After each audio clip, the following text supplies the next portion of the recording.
All right, guys. Dreadnought's back today with another review, and I thought we'd take a look at something a little bit different today.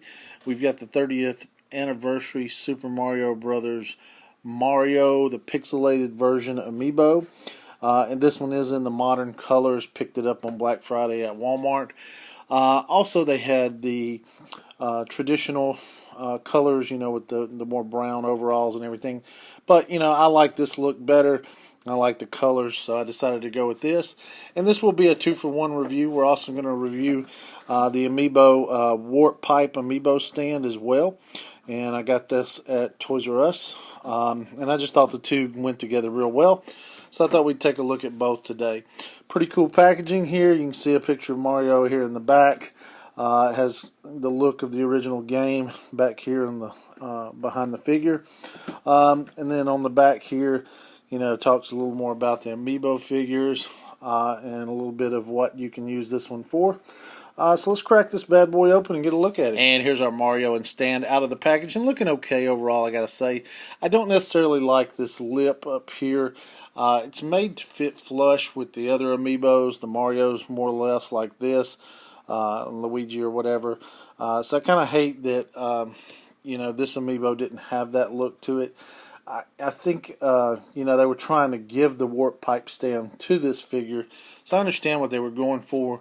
Obviously, it wasn't really meant for this stand, so it looks kind of funky there on top there. And as we get a closer look at the base here, the one thing I noticed about the base is it's very flimsy, and I think it's a little bit ridiculous the price they're asking for these bases, considering if you look under here, it's completely hollow, and it's out of a very thin plastic. I don't know if you can tell, but it's just really flimsy. Definitely can see this thing cracking if you drop it or something.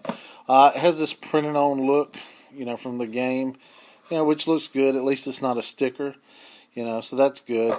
And then it's got a black matte finish in here for where the Amiibo sets, and that would do fine. Like I said, it's not meant for this Mario back here. For other Marios or Luigi or other figures from Mario Brothers, probably looks okay. I just think it's probably an expensive piece, overall for the quality you get. And as we take a closer look at Mario himself here, I think he came out pretty clean. He definitely has that pixelated look from the game. I think the colors came out nice. There's a little bit of bleed through on these red blocks underneath the chin here. You can see some blue where they painted over it with red. But it's not really noticeable, so it's not something that just stands out.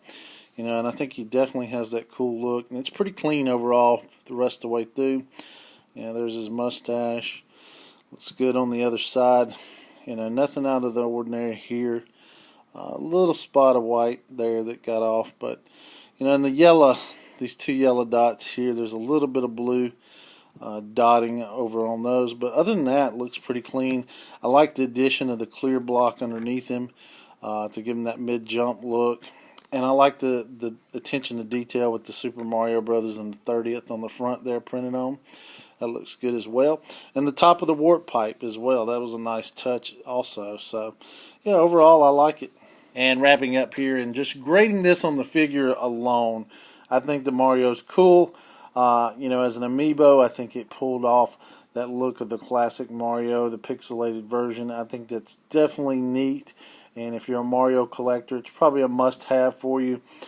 Even if you don't collect Amiibos, I think it comes off as a really cool piece. And I think they did a good job with it, overall. As far as the stand, one thing I do want to say here is, for some reason, I've tried my camera like on 4 or 5 different settings, and it does not pick up the true shade of this green here. Even tried taking pictures of it. I don't know if it's the way the light bounces off of it, but the way it looks to the eye, it's more of a green like the base here. The base looks spot on to what it really looks like in real life, and this base does as well. But this actually is more this shade of green than it is this darkened green it looks like on camera. So I'm not sure why it looks like that. Like I said, I tried a few different settings on my camera, and I just could not get it to come across correctly. I don't know if it's all the white in the background or what, but anyway, sorry about that. But overall, even with that aside, I still don't think the base is a buy. just because it's so cheap. And I don't know if there's any third parties out there making Amiibo bases, but surely this would be an easy custom job, I would think, for someone.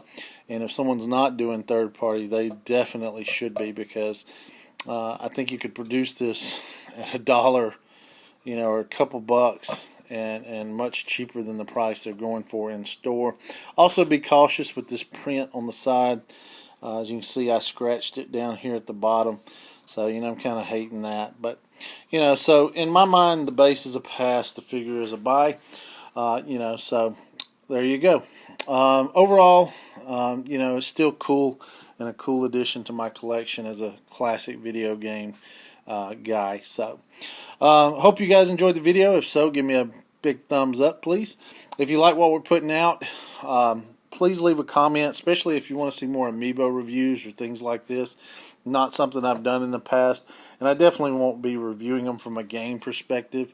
It will definitely be based on a figure perspective only. But if you guys want to see that, leave me a comment, let me know. Also, subscribe if you hadn't already. We've got plenty of more content coming down the road and coming up, especially before Christmas. So thank you guys so much for watching, and we'll see you soon.